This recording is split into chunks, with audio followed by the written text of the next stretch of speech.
Hello, everyone! And yes, this is indeed a fun stream idea.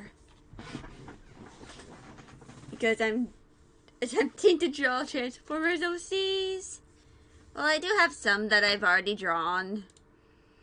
Specifically because fanfiction.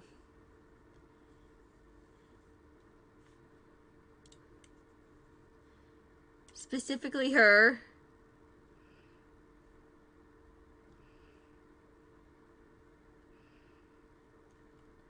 It's she. Her name is Elith MacArthur. And she is traumatized.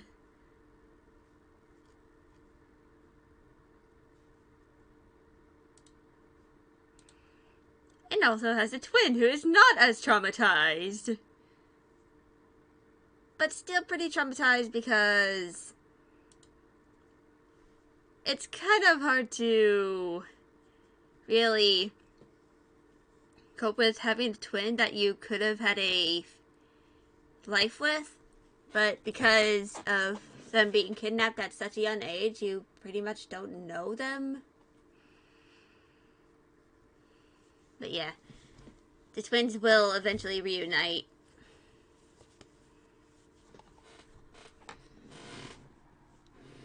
But I have some other Transformers characters. There's like human or like human adjacent characters. And I have some of them on like index cards. Which at this point is kind of my thing. You know?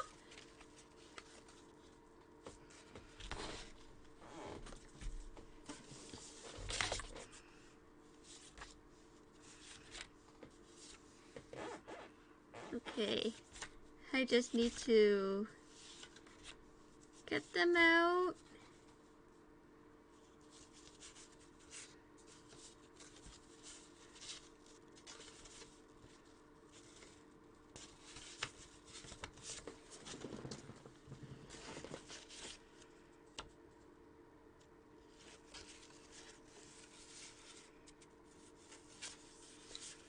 And one of them, so for one of them, this is kind of a, like,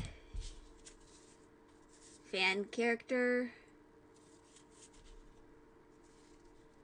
Her shenanigans.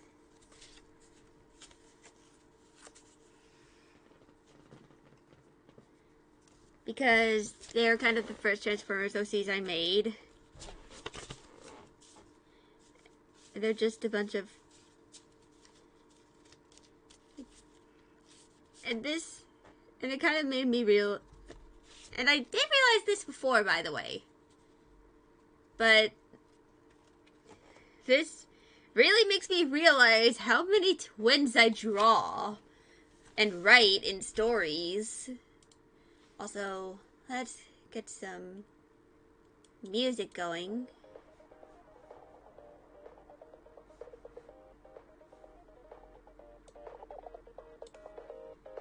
I'm gonna put that there we go.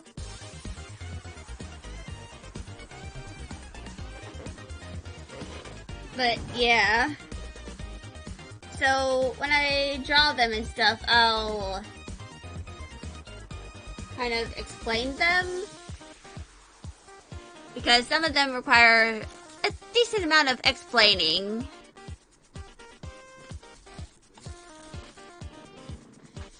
And this is kind of like,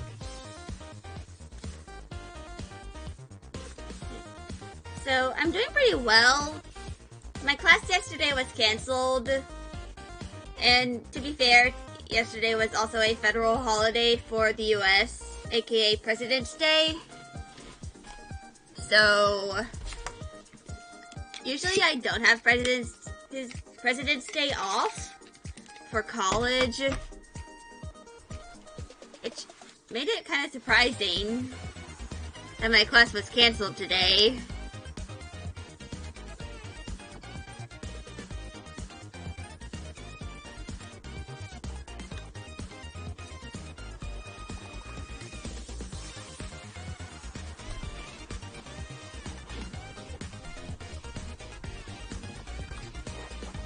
I'm gonna move my water bottle over there.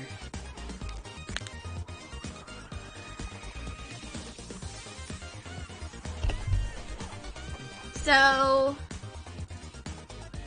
I'm kind of going to explain these as I draw them. So, for example,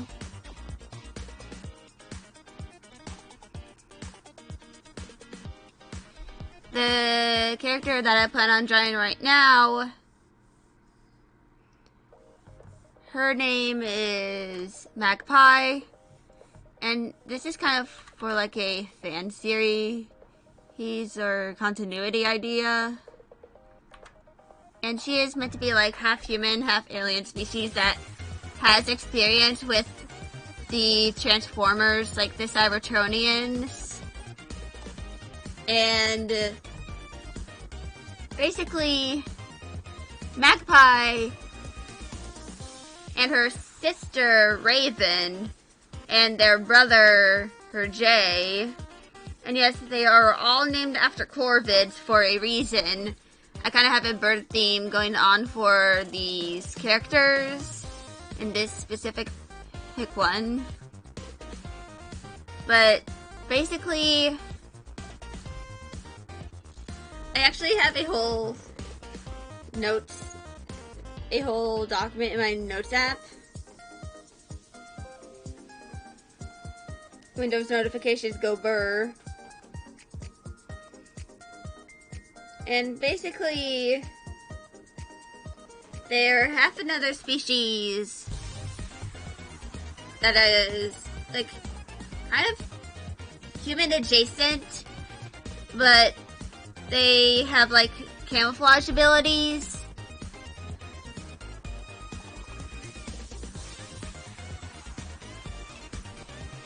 And they can kind of change some colors of their hair for a bit.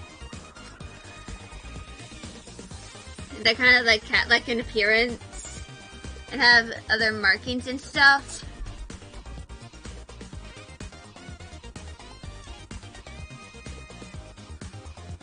And Magpie, Raven, and Jay are the granddaughters of the leader of the people.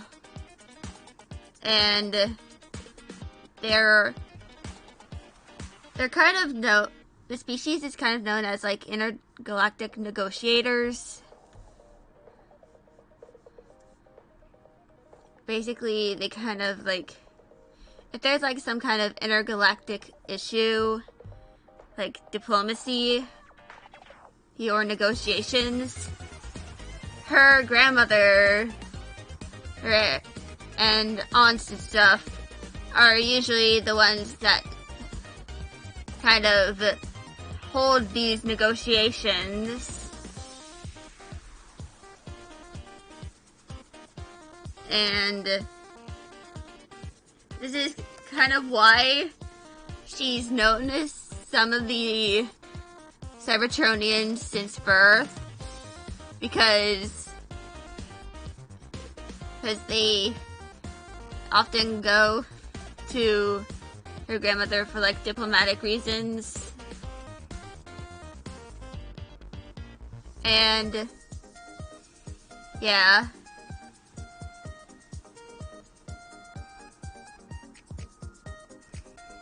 So there's also some. So basically, the kind of plot for like. So Magpie, she is an ambulatory wheelchair user, which means that she can use her legs in some capacity, but generally, if she's like doing like a bunch of walking and stuff, she kind of uses a wheelchair. And this mostly applies for like when she's going outside the home, like doing errands with her mothers. And yes, she has two mothers.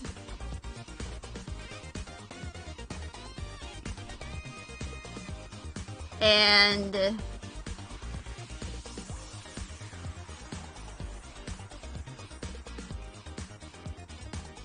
basically,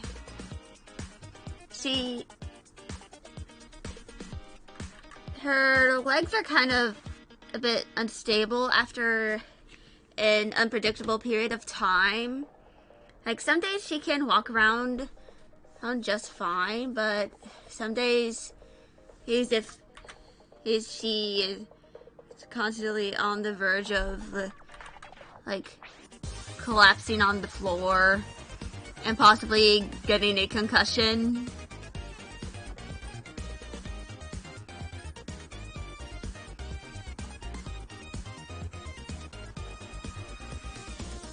And because of that, she mostly uses a wheelchair or outside of the house. And she is also iron deficient chronically.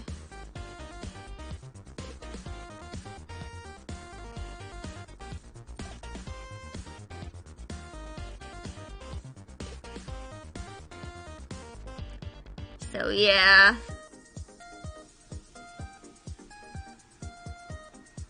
She's kind of just... And given how she often deals with Cybertronians when visiting her grandmother, she is frequently held like a sack of potatoes.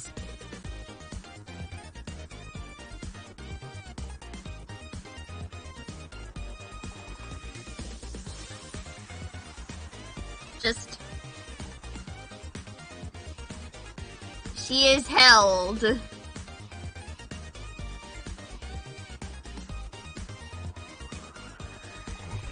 But usually she is just like she kind of has this like whatever opinion about it because it's happened so much.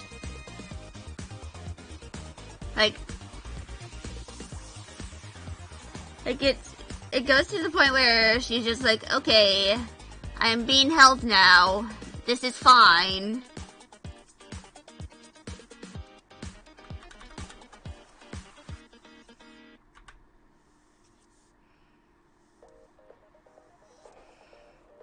And she kind of just...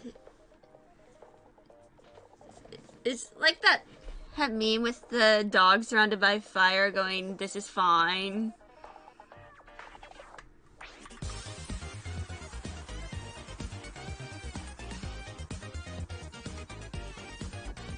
That's basically just how she feels when a random Cybertronian just picks her up like a sack of potatoes because they think she's getting a little too wobbly.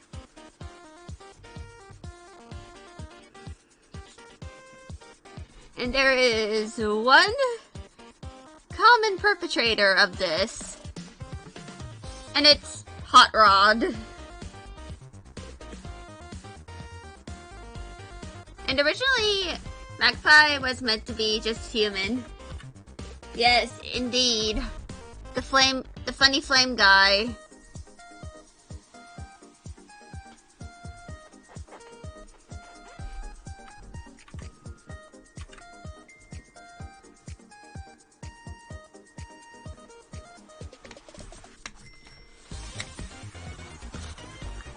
It's just kind of funny. And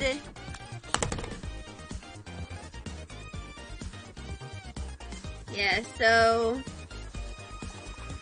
she and her sister, her twin sister Raven, they're both 17 at the start of the story.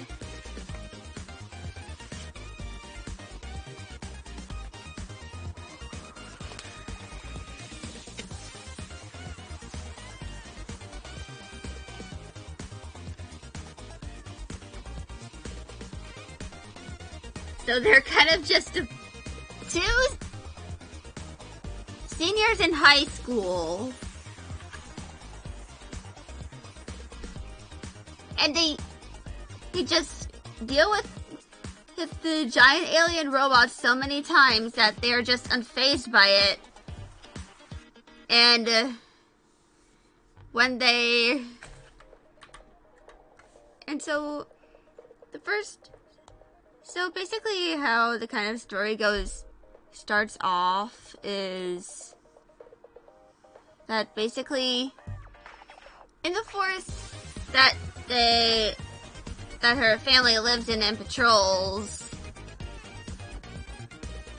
there's a kind of crash landing of a ship.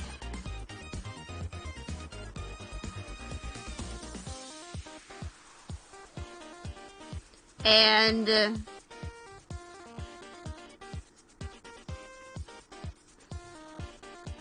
Magpie and Raven go to assist their moms because they're all pretty confident that it's a Cybertronian ship, and yeah.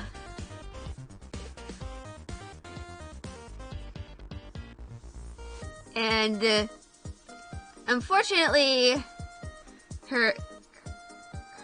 their friends from the middle school days before they moved to where they currently live now and kind of had no choice but to go and do school online. They're just like, hey, we're going to drop off some iron supplements for Magpie because you've expressed your worries about not being able to get him shipped to you. And Raven just panics because she knows that this is kind of a horrible time to kind of have them come over because they're dealing with giant alien robots.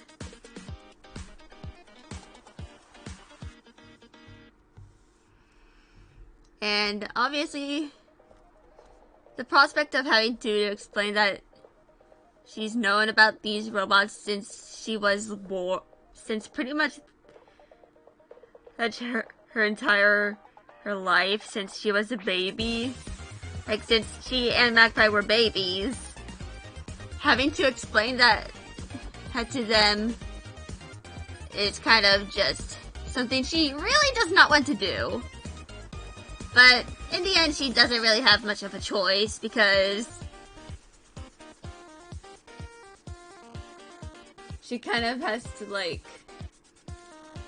well, basically,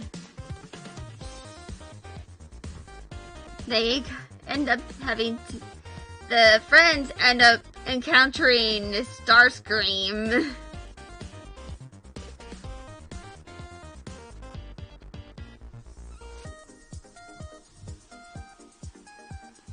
And they receive a text. So, to kind of explain this, so Magpie and Raven have two friends that they've known since middle school. Well, their names are Sparrow and Dove. And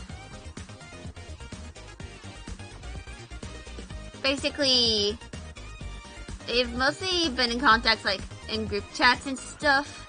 Like, they kind of have a group chat together. And there is, of course, some kind of traumatic event that involved Magpie ending up in the hospital with a concussion.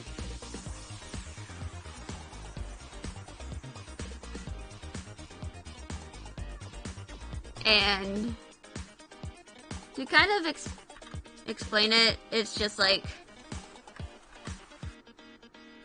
a combination of ableism and homophobia from one of their teachers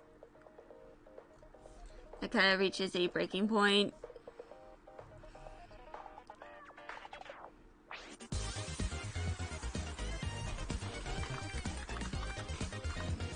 And Dove is, because she knew that something was probably going to happen in that day, was recording the whole incident, and Sparrow ended up calling an ambulance. It's when Magpie just ends up flopping on the floor.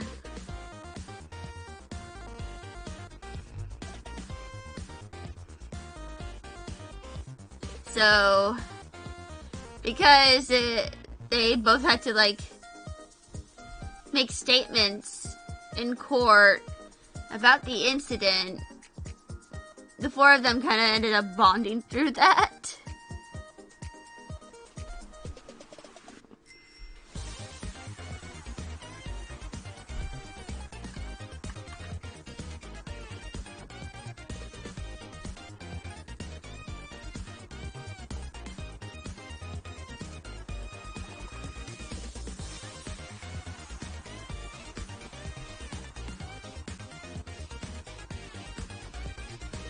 And they ended up becoming, like, really close friends. And, yeah. So eventually they kind of have to explain the whole giant alien robot thingy to Sparrow and Dove, who are kind of just like, okay. Hey, guess you're stuck with us now. Oh, for realsies. And for context, Sparrow and Dove work at a coffee shop. And it's kind of close to the road that you have to take in order to get to Magpie and Raven's place. Facing the forest.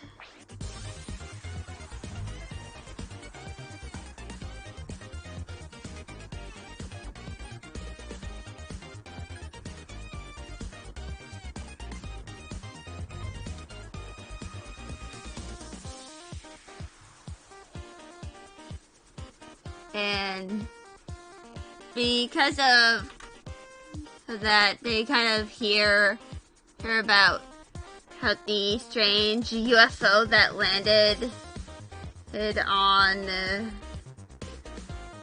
the kind of place where, kind of near where, kind of in the part of the forest where Magpie's his mom's patrol.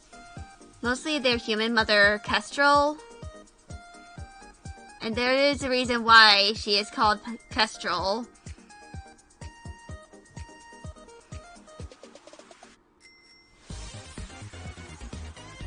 But I'm not going to explain it right now.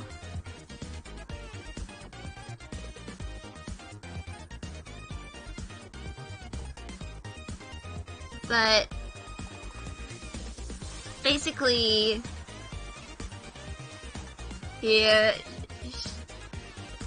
it's Sparrow and Dove are kind of at the counter, you know, helping to clean like the espresso machine, and all the mugs and plates and stuff, and, you know, preparing coffee. And they hear about this, and they're just like, wait, that's where Magpie and Raven live. And it's Sparrow who comes up to the people talking, like I know how the people who live there.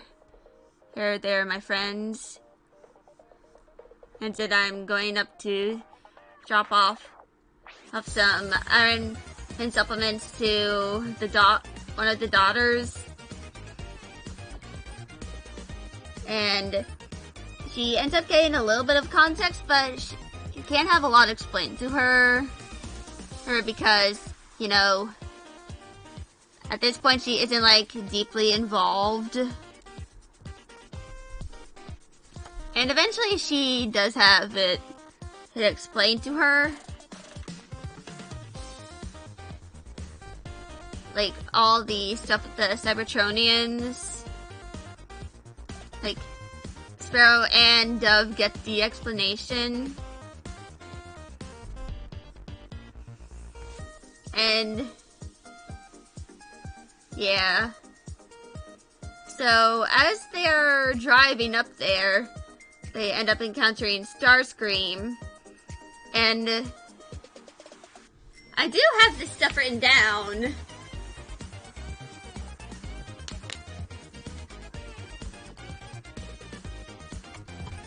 Also,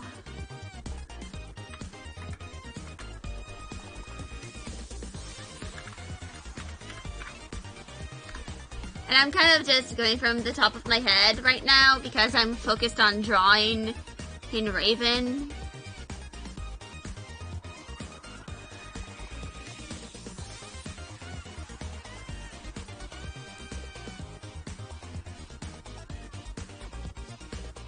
But basically, after that incident, and Dove sends, after Sparrow rips into Starscream, being like, I am bringing something to my friend, and she needs the thing I'm bringing to her, because if not, she's going to have a really bad time. Because, you know, iron deficiency is not fun. I have to take iron supplements. It's myself.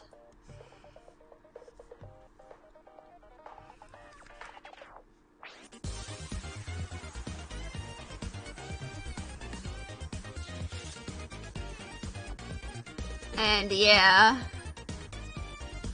So after that, Dove sent a text in the group chat like, we're on our way. We were stopped by this weird 5-meter tall giant robot who transformed into a jet and flew away. Hey, but we are going to get to y'all now. And it just makes Raven panic because she knows she's going to have to explain the Seekers to them.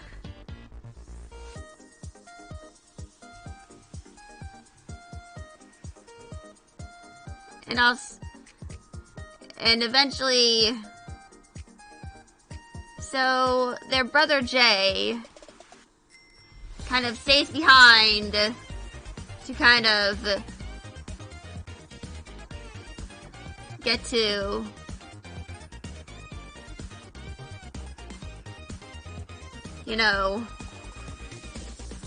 so he can, pick up the iron supplements for Magpie. And with the permission of everyone else, aka their moms, he brings the two to the kind of area where the UFO landed, and there are indeed Cybertronians there. And they kind of just have to explain the giant alien robots, and Raven just begs Dove not to release his classified documents. It's about the Cybertronians, because in this story, Dove is kind of known as a gremlin hacker. Like, she is a bit of a goblin, but she is pretty shy in real life, so people usually don't assume that she is capable of leaking in government documents. But she is indeed capable of doing that. And she won't hesitate to do it.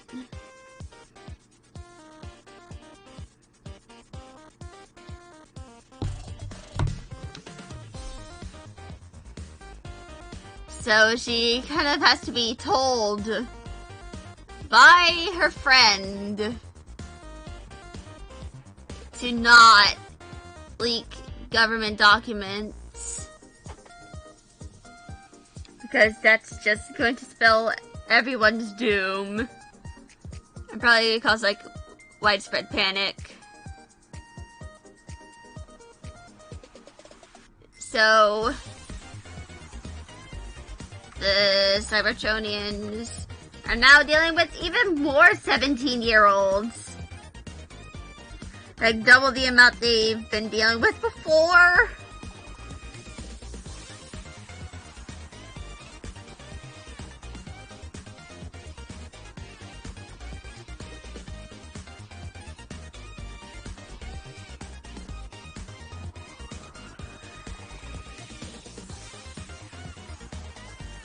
And they're all just like going, oh no.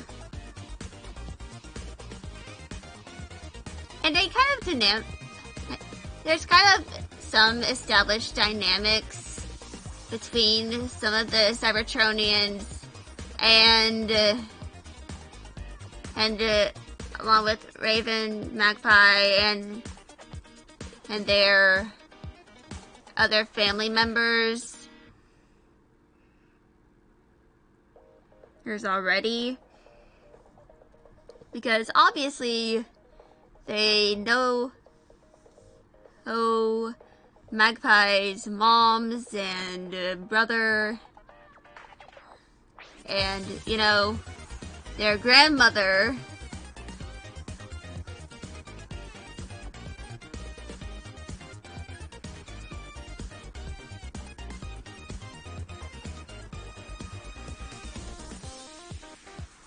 So they kind of know about them, and they have heard of Sparrow and Dove in passing.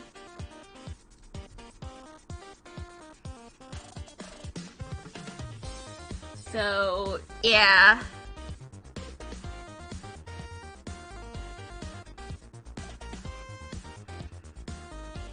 And I kind of need to make a color palette for these two. I'm going to place them next to each other because they're, you know, tweens.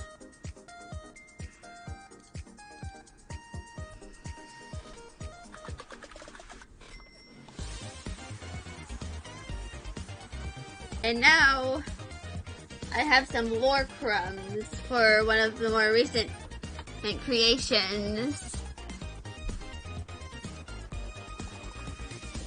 So,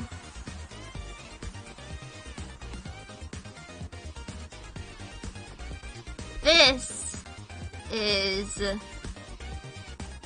Lorelei.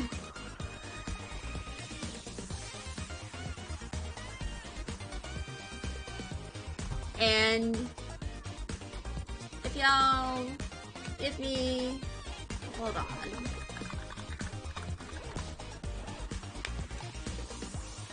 That's where you can read my writing stuff. You know, my writing shenanigans. Including the misadventures of Lorelei. Just poor Lorelei. She did not sign up for this.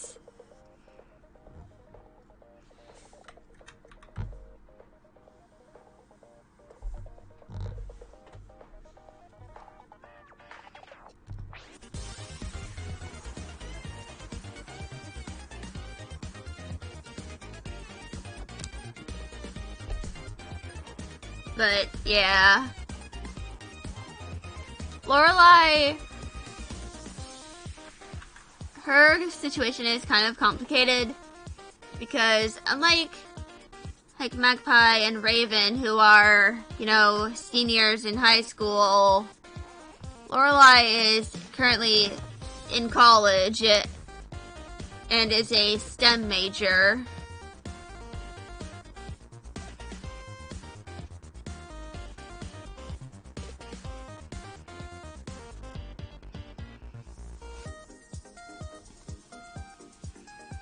And basically, the thing that happens to her is that she ends up getting kidnapped by a Skywarp, and it's basically so that they could get access to her university's telescope. But there is one problem. She is a tech major. She might be a STEM girly, but it is the T in the STEM, not the S.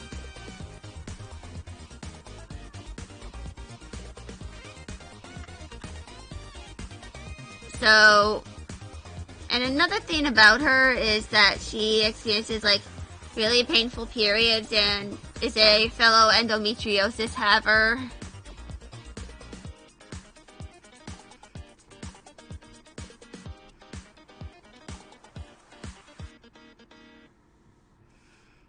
And for Lorelai, her endometriosis goes up to her lungs. Kind of in this little cavity thingy. That's where her endometriosis ends up. And so she ends up coughing up endometrium. And it kind of catches the interest of them, of the Decepticons, because obviously they've discovered an anomaly in the human species, and they must investigate. So for her, it ends up being no longer about the telescope. And the whole time, she is just like, I did not sign up for this shit. She's just like, I'm just a tech major in band. I don't have time for this. Because she is both in the band and part of the color guard. Which, for my non-American viewers, color guard is, if you've ever watched like the halftime shows at like high school football, like on videos and stuff, or if you've seen like those people who kind of twirl batons and flags and stuff, that is the color guard. And they kind of work in tandem with the marching band.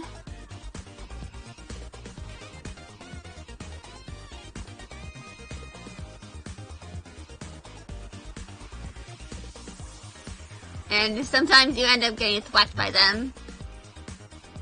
And while I would post a video of the one of the color guards at my high school, I obviously am not going to do that, because that would dox myself. But there are plenty of videos of marching band and color guard performances. And apparently the flags they kind of spin around are taller than me. They're like 6 meters tall. No, not meters. 6 feet tall. So about 180 centimeters tall. And the flag part is like super duper long. I'm not sure if it's like 56 inches. It's probably 56 inches. So like a little less long than I am. But still pretty long. Hold on.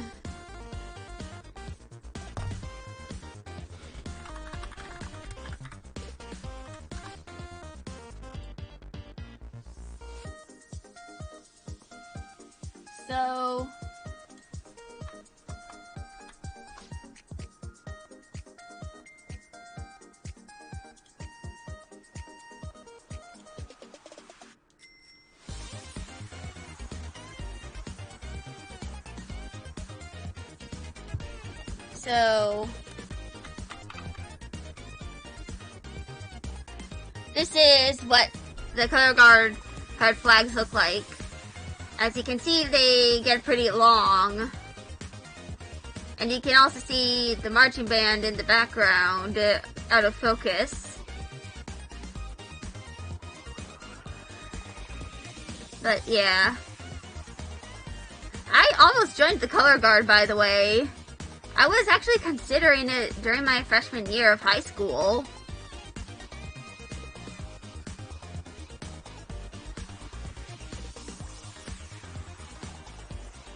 And I really appreciate their craft, and I feel like, and I'm pretty sure most American media just has the cheerleaders, because, yeah, and I just feel like the color guard is kind of underappreciated, because what they do requires a lot of skill and practice. Like, and also working in tandem with the marching band and making sure you don't accidentally bonk someone. And some people are more likely to get bonked by the color guard than others. Like, for example, my brother was a band kid in high school. He was in the pit, which basically, so I'm going to, so this is like the football field. There are, of course, the end where the goals are, and there are bleachers over here and over here, and kind of like over here, like near one of the bleachers, is the pit. And also on each end there is a drum major.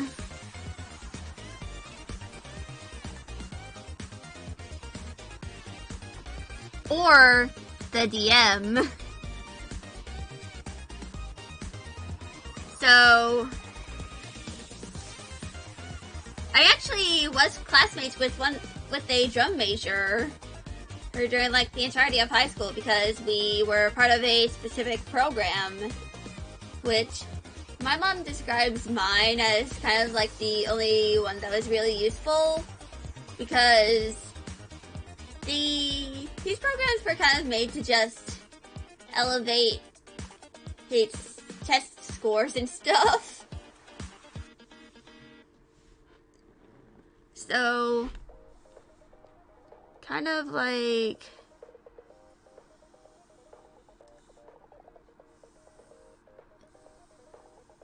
so kind of around like these areas, there's like this little panel thingy that faces into the football field, and this is where the color guard's props are, like the rifles. And these are not actual rifles, they're props. And they're flags, because usually there's more than one flag color and pattern and stuff. And they switch out flags and stuff during their performance. But yeah, my brother was in the pit, and this is mostly because he has dyspraxia, and his dyspraxia is worse than mine, and yeah, so he couldn't really be in like this area where the performance was happening. So he was just delegated to the pit. And this area is where the performance happens. But yeah, that's kind of just a little explanation of the marching band.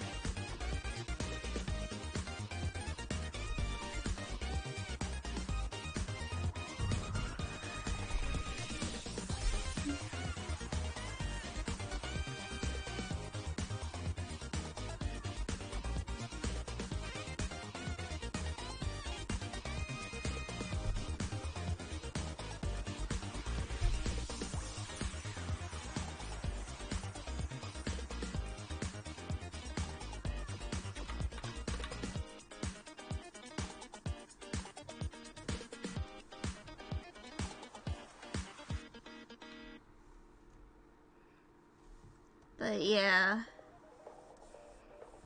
That is kind of like an explanation of the marching band. And usually, like, the high school band, they kind of have, like, this military uniform, like, military-esque uniform. The color guard, of course, are allowed to be a little more free with theirs.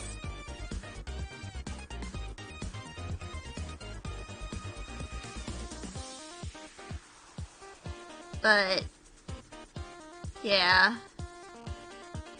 And that's because the marching band kind of originated with the military. Like, especially for, like, percussion. And that kind of started with, like, because there used to be drummers, like, that would, like, help boost morale when going into battle.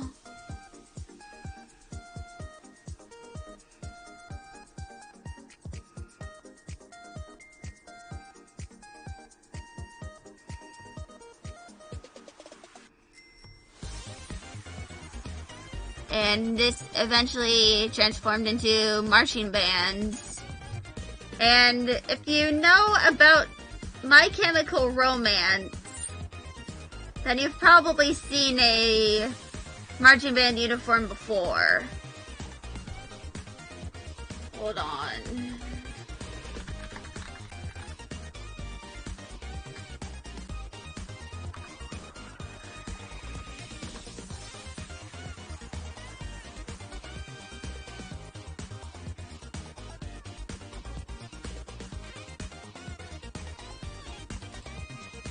So if you know the Black Parade, this is a marching band uniform.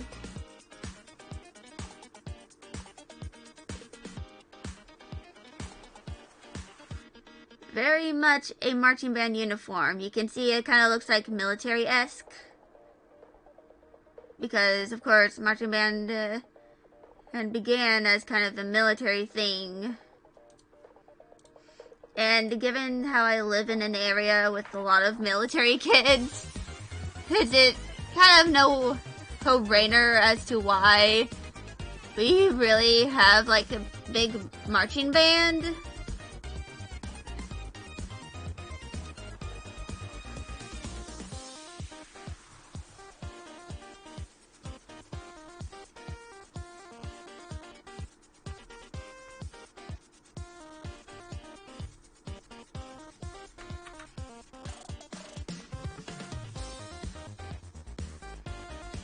Because, of course, plenty of the people who are students at my high school and kind of students in my area in general are military kids, and a lot of them live on base. And I actually thought this was kind of like a normal thing for like all high schools, or like just school in general. Like, the form you have to fill out, how to kind of say if you live on base or not, because public high schools are kind of funded based on property taxes, which is why poorer schools don't have as many resources as the schools in higher income areas. That's because the property taxes kind of shape the funding that the schools get, other than like grants and stuff.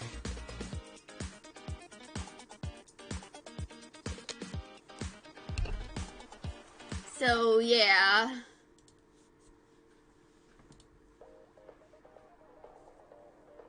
That's pretty much why and of course, because a lot of the people in my area live on base,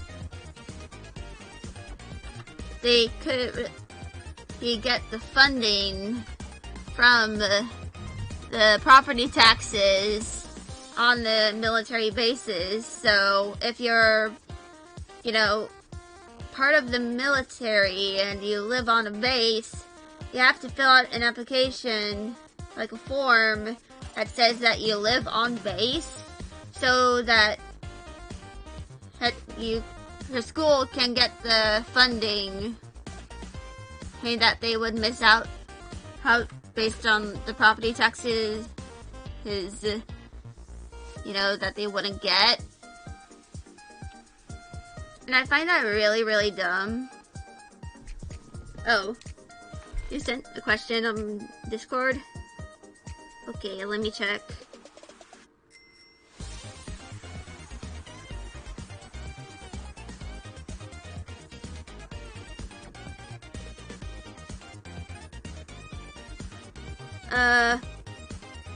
From what I can tell, most likely, the picture you sent me is most likely of, like, the color guard. Because the marching band, of course, has the instruments and stuff. And the color guard has the batons, the rapiers, there's the rifles, and the flags. But yeah.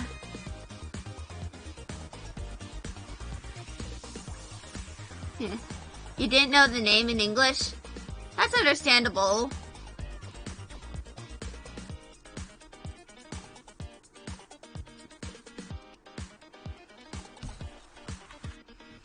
So, kind of what happens with Lorelai is, because of, her affliction, her endometriosis, she kind of catches the eye of the scientist Shockwave.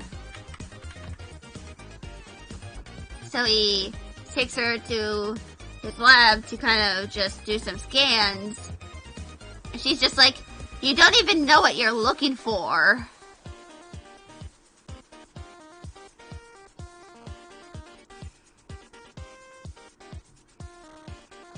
But yeah.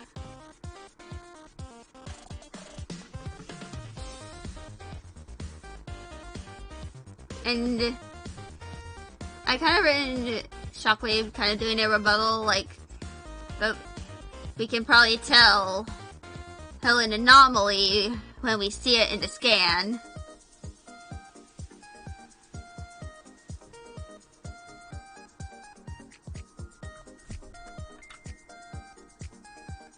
But yeah.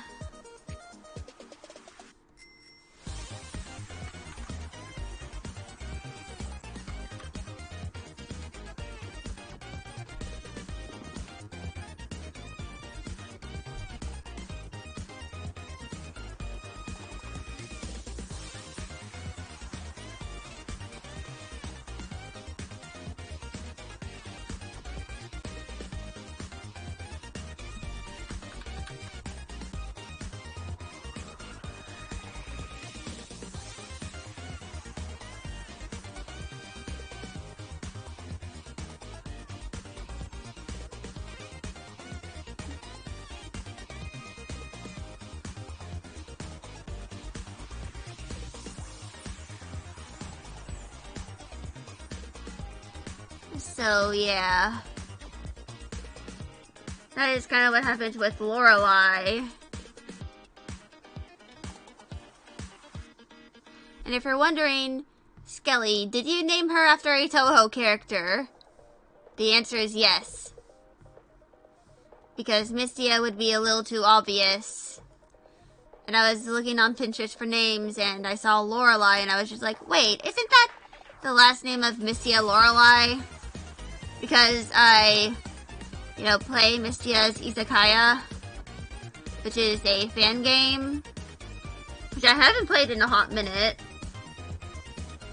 Maybe I'll, do kind of a stream where I play Mystia's Izakaya and all the DLC that is out.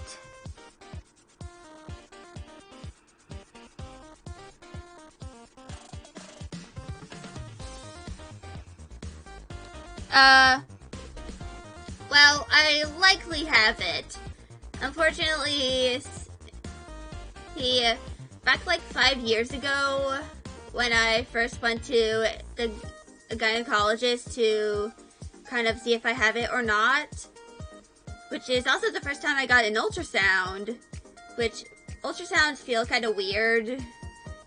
Like they put a cold gel on your stomach, which helps with, scanning. But they weren't able to find anything, which means if I want to see if I have endometriosis or not, I have to get an invasive procedure, like a biopsy or a vivisection, which is basically, yeah. And they often do ultrasounds for like pregnancies and stuff. And obviously I've never been pregnant in my entire life.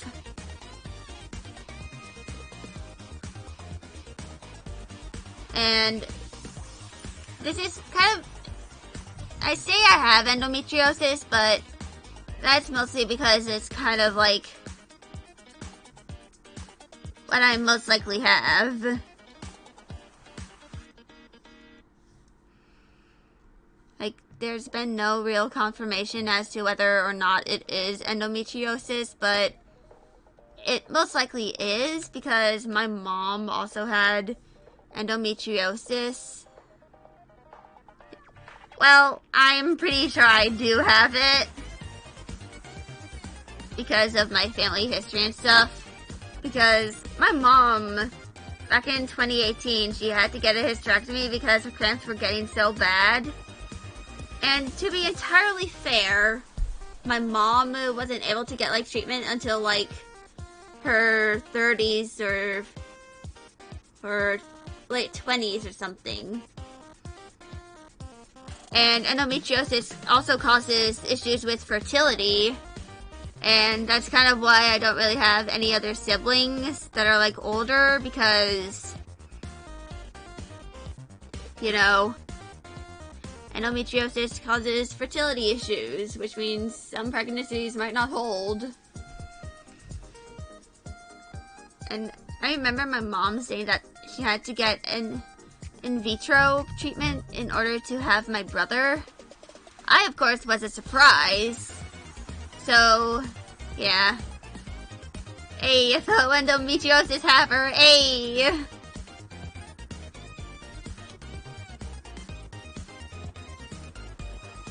But, yeah. And I do plan on eventually having a hysterectomy because I really don't want kids at all. So I'm just like, and I am of course also on birth control, so I'm able to at least somewhat manage the pain and not have my period as often. And because I use a birth control patch and I kind of like wear one and just wear them until I get enough pain to start my period, which is like every few months or so.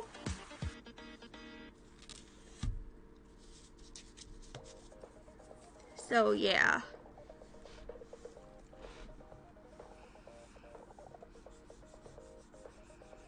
And I've kind of been dead set on getting a hysterectomy for like a while.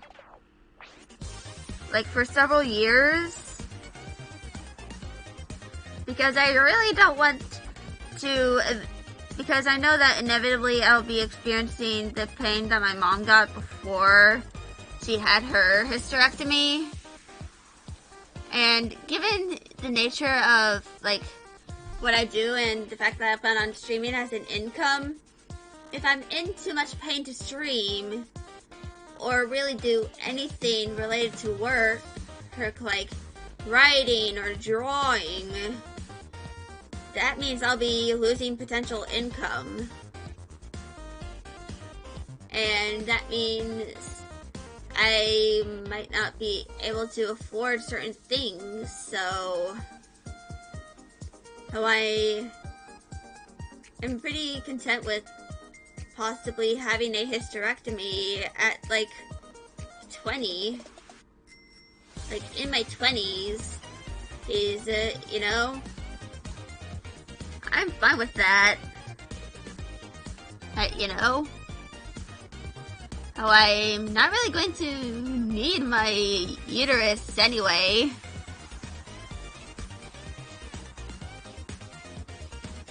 Like, if I'm not going to really need it, why should I have it? My periods are just causing inconvenience. That's kind of my logic behind wanting a hysterectomy.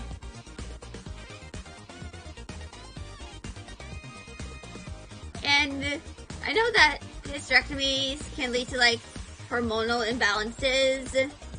And if I have to take like hormones for the rest of my life, until I reach the age where I'd be going into menopause, I'm fine with that. Like, that's perfectly fine with me.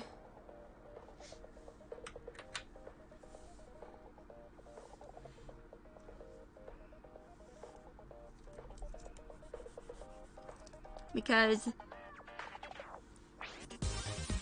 it's kind of like, would you rather her deal with this pain for potentially a few more years and risk having it go to the point where you are literally incapable of doing anything, or do a procedure?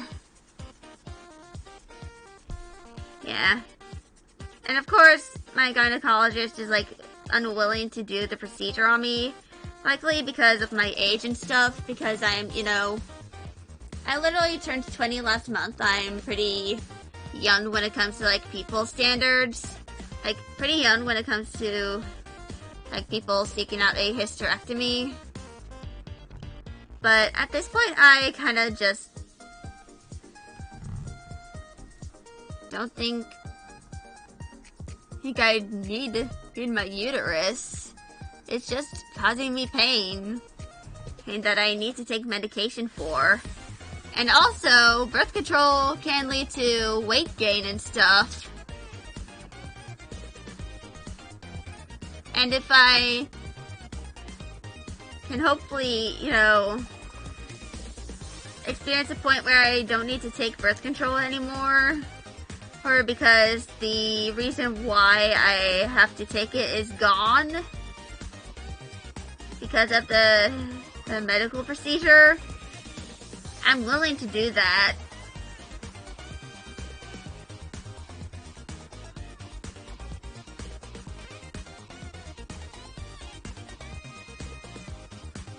But yeah.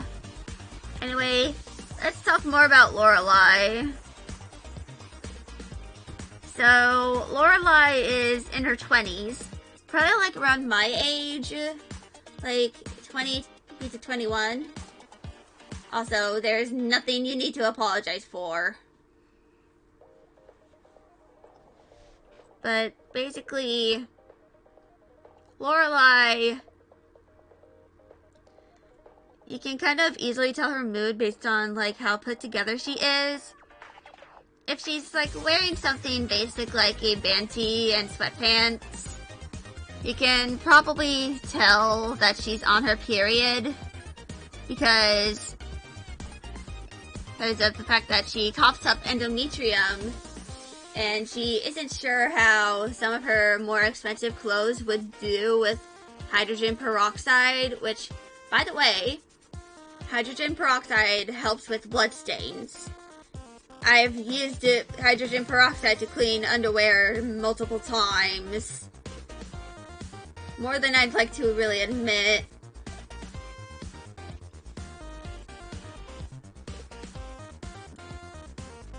But that's kind of because, like, shit happens.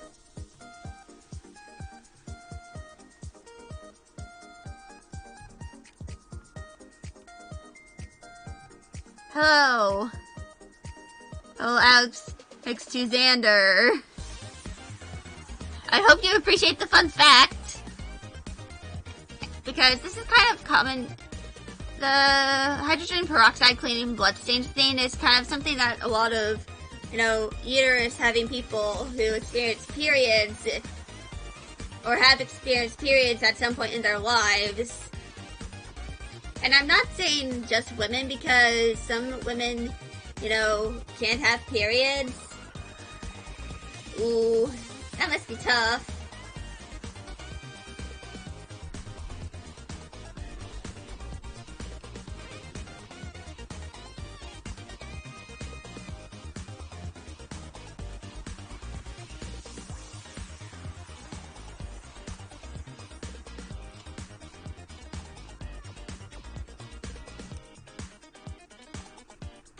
But yeah,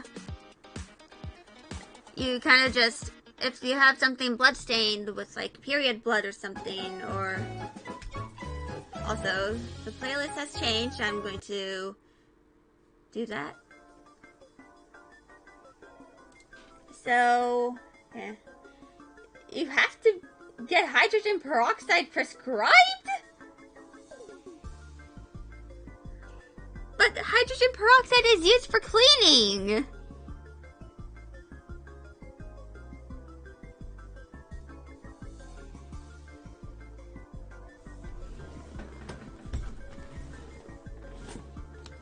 That's really weird. But yeah, so you kind of just spray the bloodied areas with hydrogen peroxide, and you can actually see it, Beans delivery! But you kind of spray the bloodied areas with hydrogen peroxide and you wait for it to like soak. Maybe do it a few times and then you put it in the wash. And hopefully probably with like some OxyClean or something. And after that, the bloodstain should be gone. And of course, because some luxury items, for some reason, can't be washed. Like, if you want it to last a while, you should be able to clean it. Especially in a way that is kind of affordable.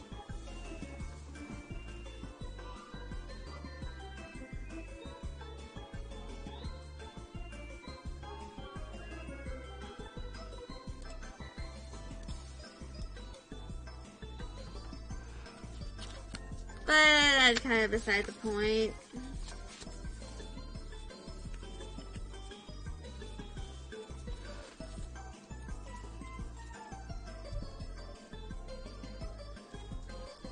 But yeah, that's kind of how you get bloodstains off.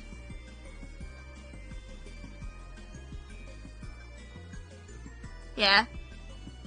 These are not human forms. These are like human characters. Oh, lower percentage? Okay. So you can get your hands on it, just not like super duper concentrated. Which makes sense because it can be kind of dangerous if, you accidentally consume it. But these are kind of like human or humanoid, human-esque characters.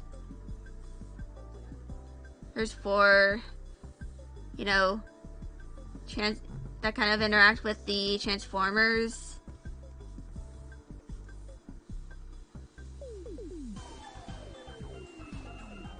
And for these two, they're kind of part of a fan series. For Lorelei, she is kind of meant to represent the reader, as like for some fan fiction that I've written.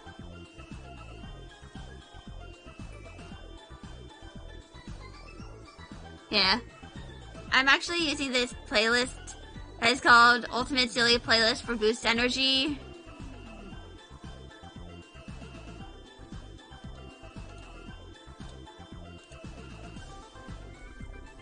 So yeah. And for these two, there's a lot of world building that I have done. And like, development.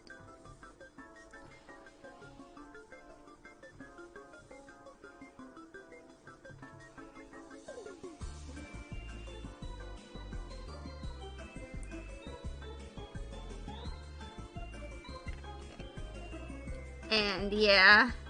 And that's kind of because they are half human and half alien species.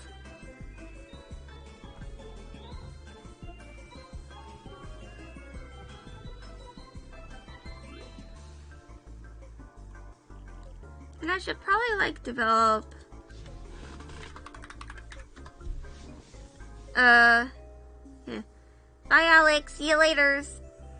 So basically I kind of explained this earlier, but these species are the species that she's part of. Well, these two, they are capable of like some kind of a form of camouflage. Like they're able to change the colors of like their hair and eyes and stuff, and they can even go invisible, sort of. And they of course can't really like transform, like shapeshift. They can't really change their form, like what they generally look like when it comes to like a silhouette. Also, thank you for following me on Twitter, Alexander.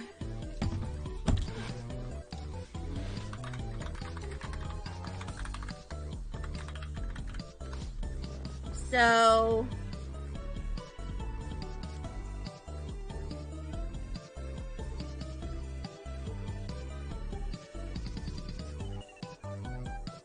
basically they kind of have like some feline-like qualities, and they kind of deal a lot with like the Cybertronians.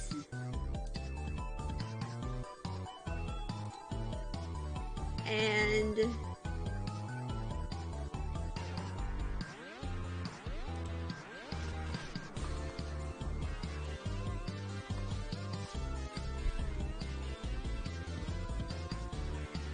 basically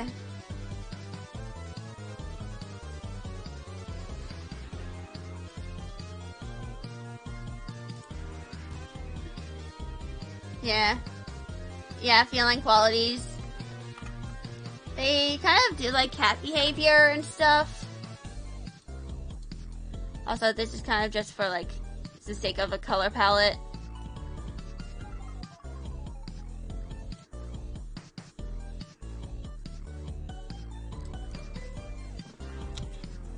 And that's kind of like apparent with like the ears, and they are meant to have like tails and stuff. Yeah, it is indeed obsidian, because so kind of the underside parts of the hair, they're meant to be like kind of dark, like kind of a black and white kind of ordeal.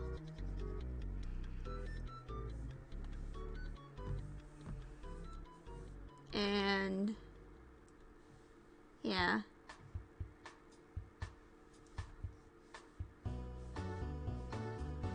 And this is, I also need to like make a design for like their ancestor, because she has some pretty important lore implications in the story that they're in.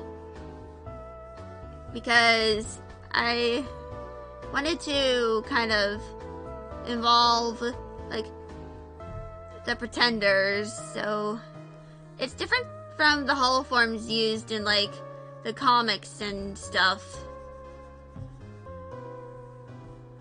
And of course I have only just started reading the More Than Meets the Eye comics. And actually, hold on.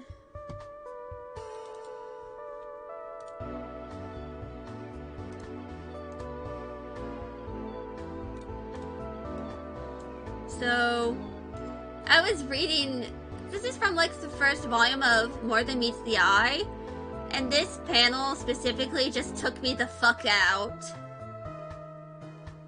Because it's like a cutaway, a gag. Just like, resist urge to arrest on sight. Just funny.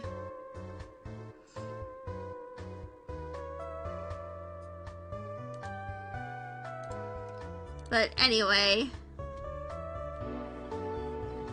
And I did that, like...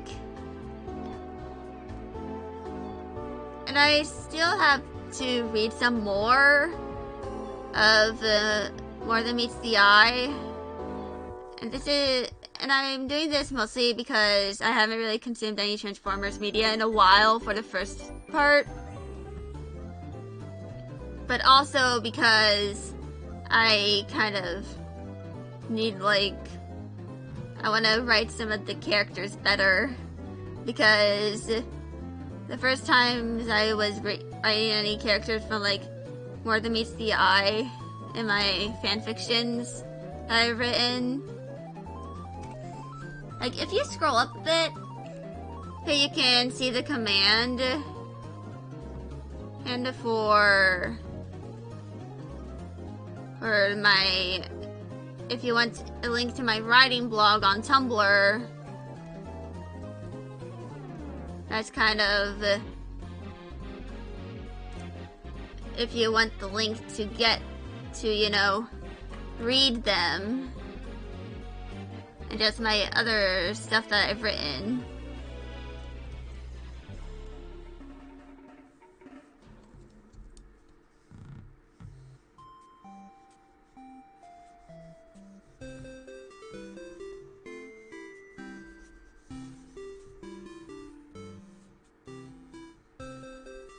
So, yeah.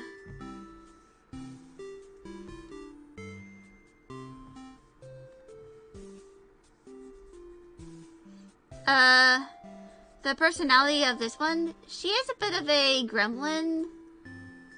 Like, kind of in an autistic way. And she is... I haven't written, like, too much of, like, her personality. I have, like, a document. So, she is semi-verbal. And she usually wears a helmet on her head because, you know, wobbly legs mean sometimes you fall and...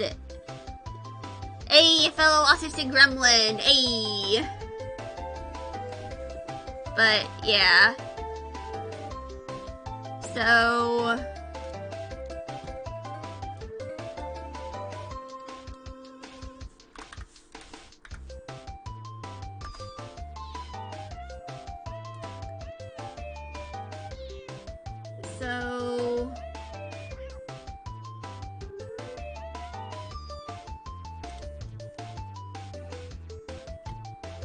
I don't have a design for the helmet, really. It's kind of like a motorcycle helmet that she can lift up the glass part to kind of show her face.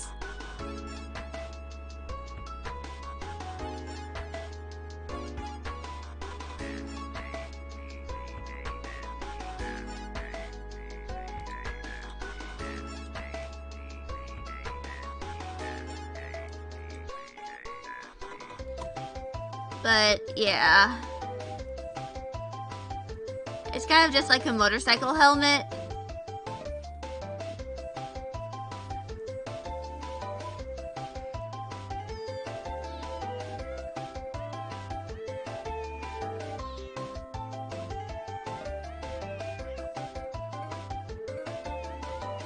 So, yeah.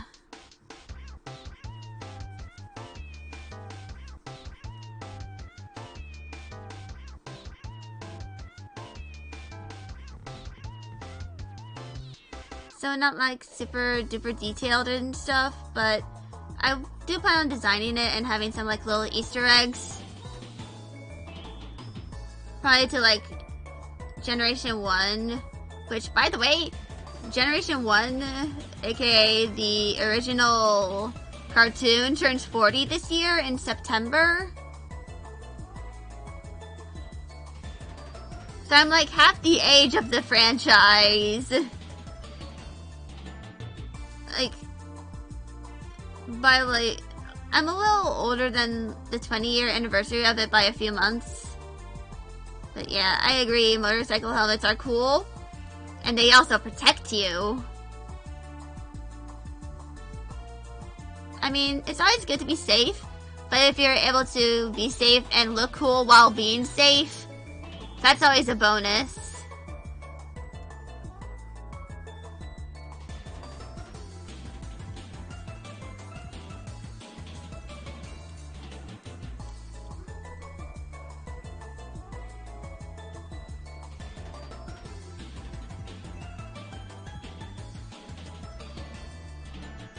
So, something about Magpie is that she kind of has like a central heterochromia.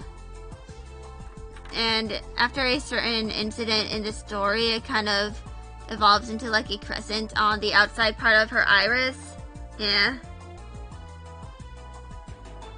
I mean, I myself wear hearing protection. But that's kind of... I don't really accessorize it, even though I probably should accessorize it with stickers.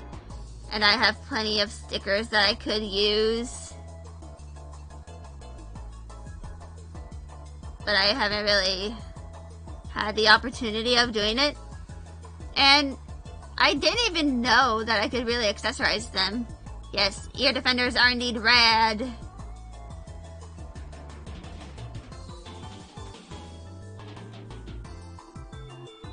And in fact, it was when I was,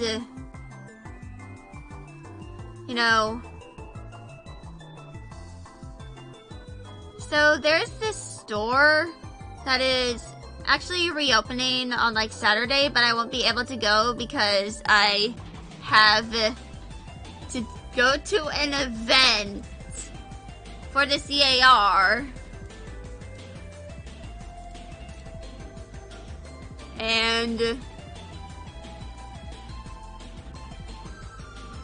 it's kind of, the reason I am going to it is because my mom kind of has no choice but to go. And I kind of need to be there because of, to be a representative of my CAR, her, you know, group, like my society. Because there's this crotchety old lady who just wants the society for herself and her grandkids. Like, have nobody else but her grandchildren in it. And that is like really fucking selfish. And she has been spreading a rumor that my society is defunct. So my mom has to go to this event, which is like several hours away, and I have to stay at a hotel. And we plan on skedaddling, like, right after the event on Saturday, and just going home.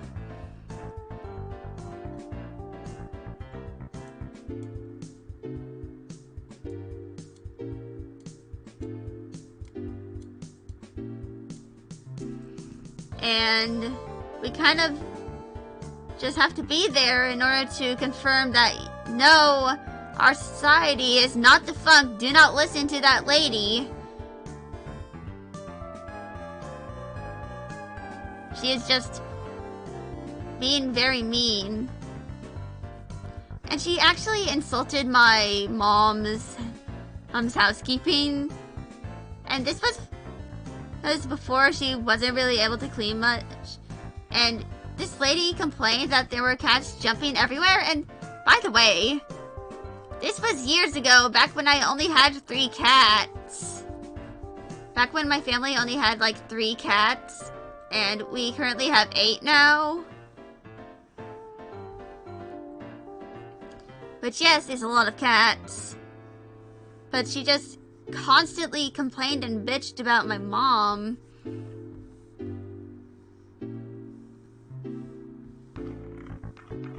And just, like, yeah. Yeah. So you have 2 less than I do right now.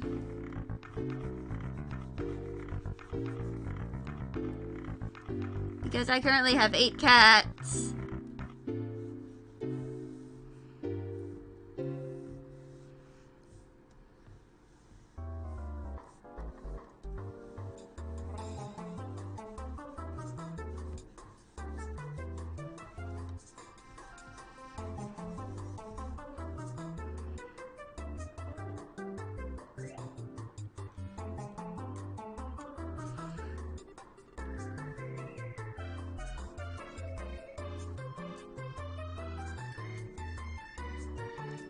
So, yeah. So, this was so that definitely happened in, like, 2018. Because in 2019, we got cryptid, like, the day before I had jaw surgery, which the anniversary of that is coming up. It's been, like, half a decade since that happened.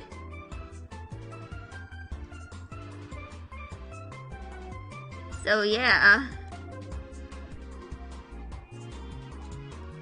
It has been a while.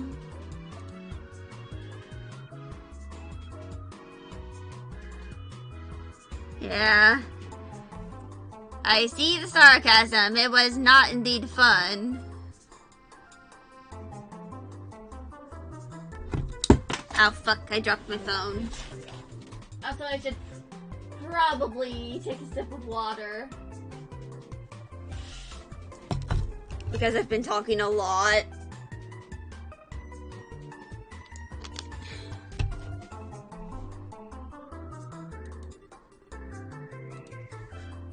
Yeah. And I don't have like a redeem for hydrating because I'm not at affiliate yet. But I am getting close.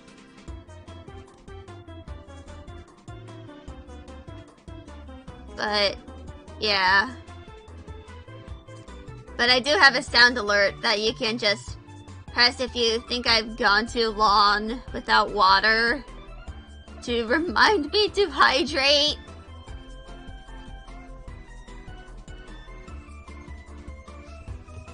Because I probably need the reminder every once in a while because of all my info dumping.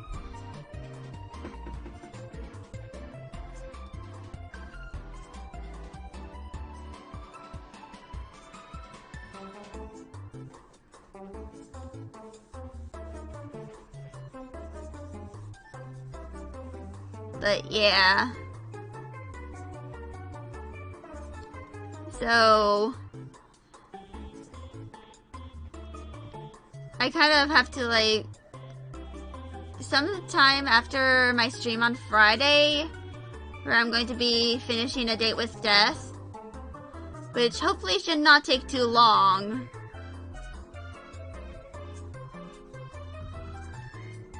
I have to like pack my bags, which I'm already starting on doing with like socks and stuff.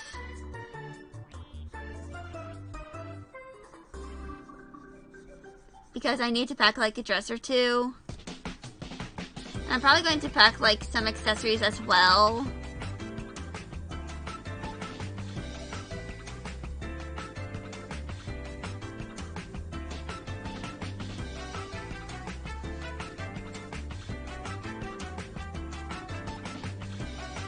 You know. And this is an event I've been to before, but it's been years since I've done that event.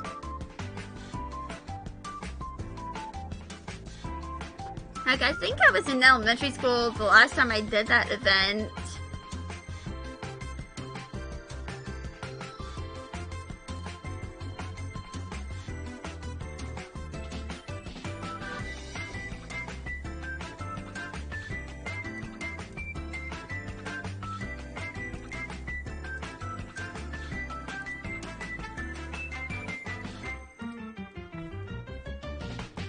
so it has been a while.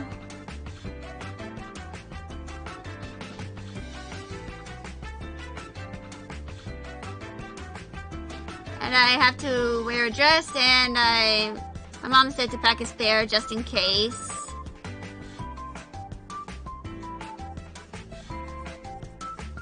And of course, like, the day of, or like the night before, I'm going to pack all of my medications. Because I have to stay overnight in the hotel.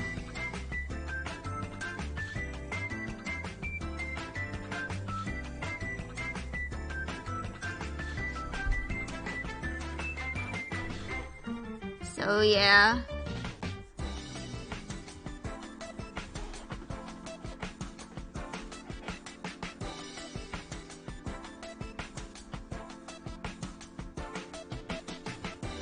It's just kind of one of those things.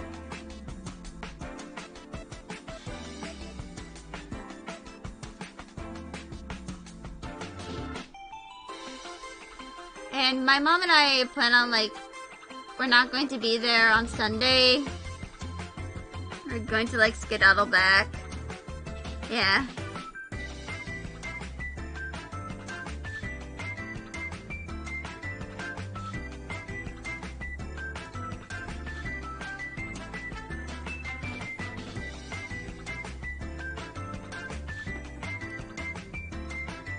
I understand that feeling, the little clinky clink of the meds. And of course I also have to, like, pack my inhaler.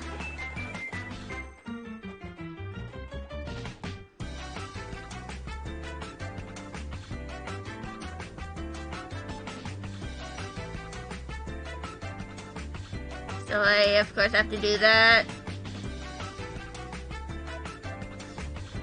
Just, you know, the usual things I have to pack. Go Neil, bye bye. See you later.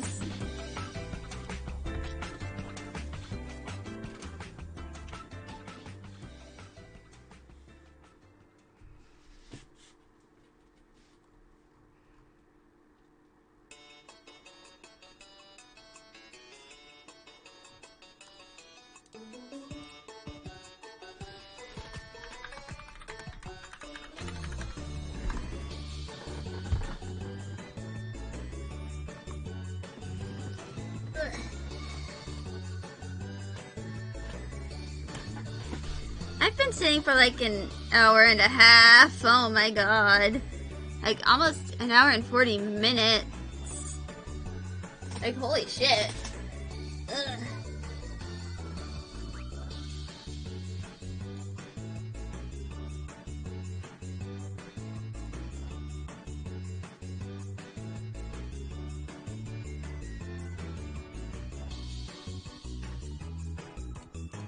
So I think I'm going to do an intermission screen so I can like get up and move. I'll be right back.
And I'm back.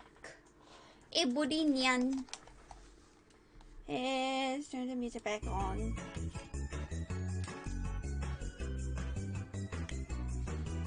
But yeah, I also changed into clothes because I was still in my pajamas.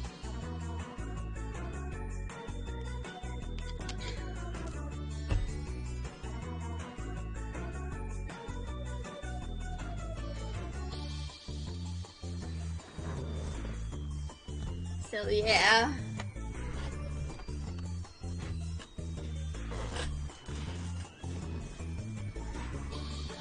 And there is also another Transformers OC that I have.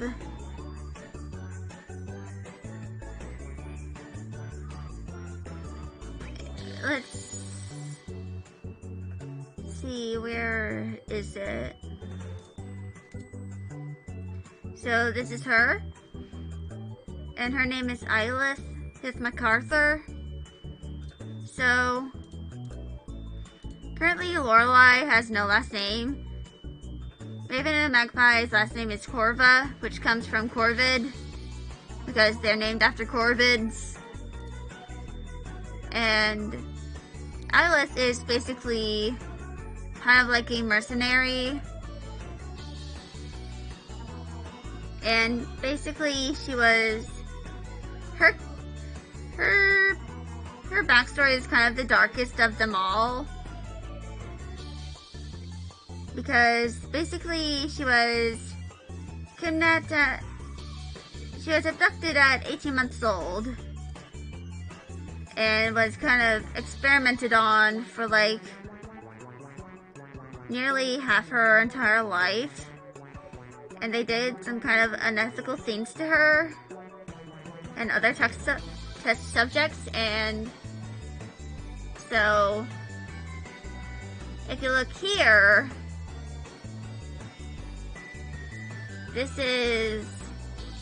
things over here on her chest, arm, and the torso, these are subspaces. And I used a kind of texture her thingy to kind of show off the texture, so it wasn't just like one thing. And I probably should have added pupils in hindsight, but eh. But basically, Eilith had these subspaces added to her, and because she was kind of meant to be used as kind of a smuggling unit, so you would hide some contraband in her subspace and bring her across a border or into some place where the item hidden in her is not allowed, and then you remove the item from the subspace pieces, then boom, you have smuggled something in. And yeah.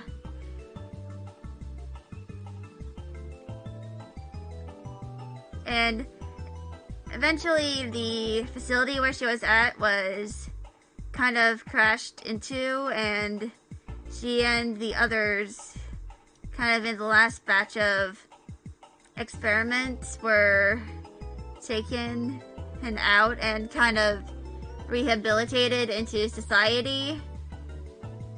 And she is the only human she's really known. So she knows no other humans until like she is in the, she encounters the Transformers like on the Lost Light. And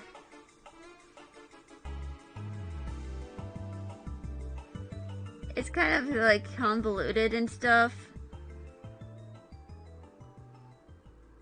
but yeah, eventually she reunites with her twin sister, her Michaela, and her name is Eilith MacArthur. And yeah, She is kind of like the one with the most trauma out of all of them. And like these two, she is a twin.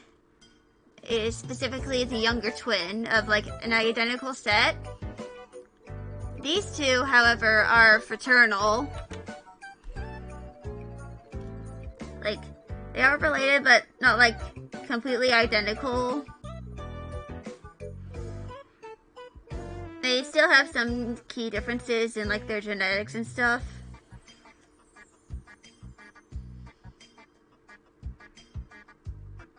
But yeah.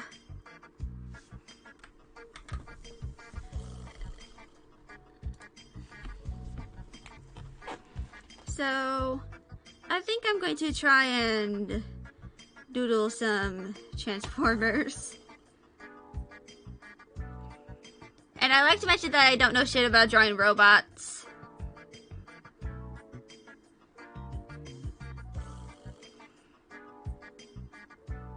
Like, at all.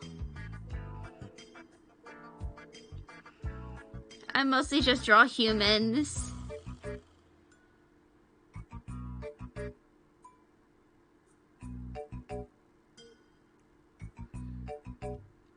And I haven't really been able to find like really useful references on like how to draw them.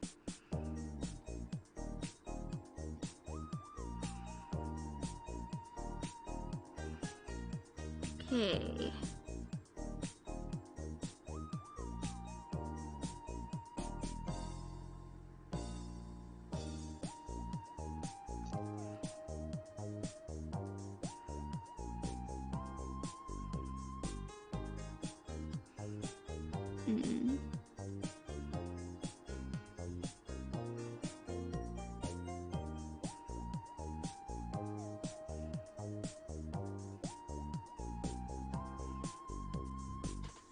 So, I'm going to try and draw Drift. So,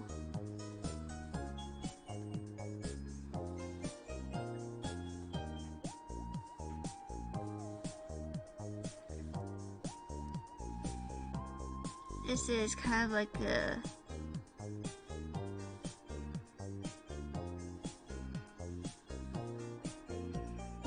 so these kind of look like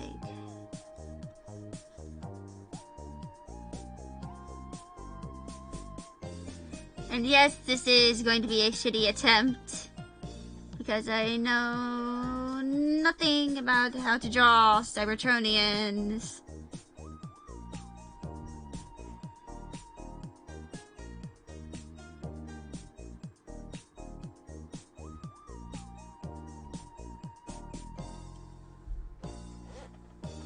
Hold on.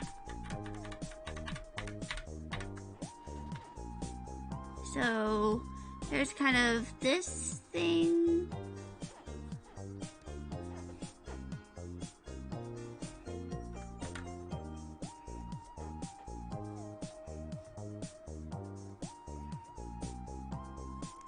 And this little goatee thing.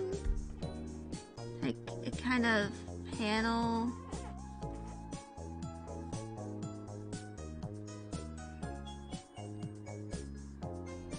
And he actually has a nose.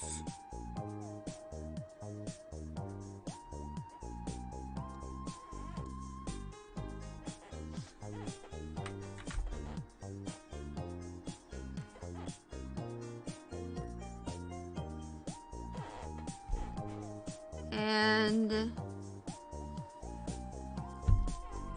yeah, I'm doing my best from what I have.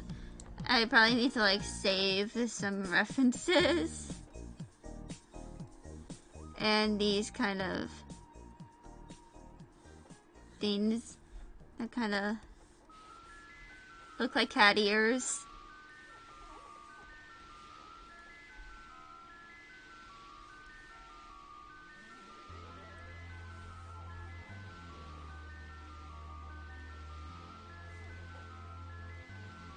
So This is a bad attempt, but an attempt, nonetheless. So...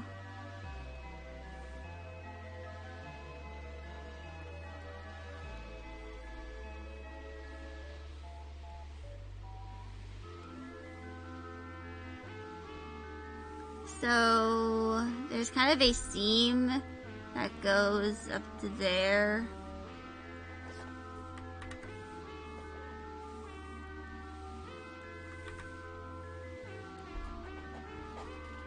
And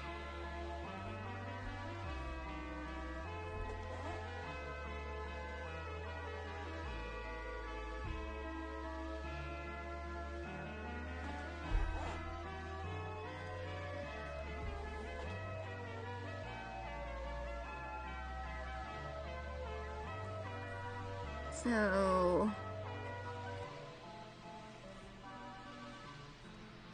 and I'm fully aware of how much this attempt sucks.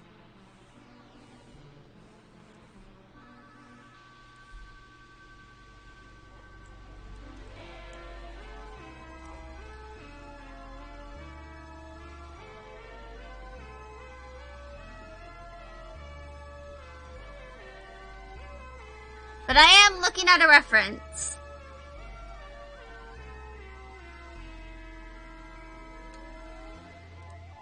Which is better than, like, nothing.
So I'm just playing Drift in the corner.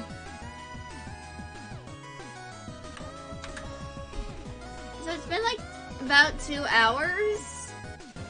And I think I'm going to end stream now. Because I have some work to do on my model. So, yeah.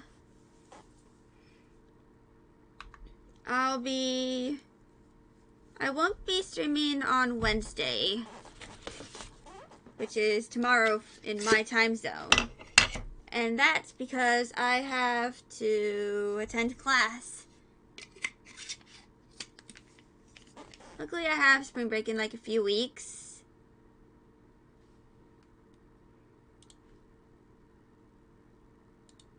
So I won't really have to like deal with like a bunch of stuff for a while longer, but I still have class. And my next stream will be on Thursday at 1 p.m. EST. We'll be doing March in Forest. And yeah. I'll be seeing y'all in 2 days. Bye, everybody!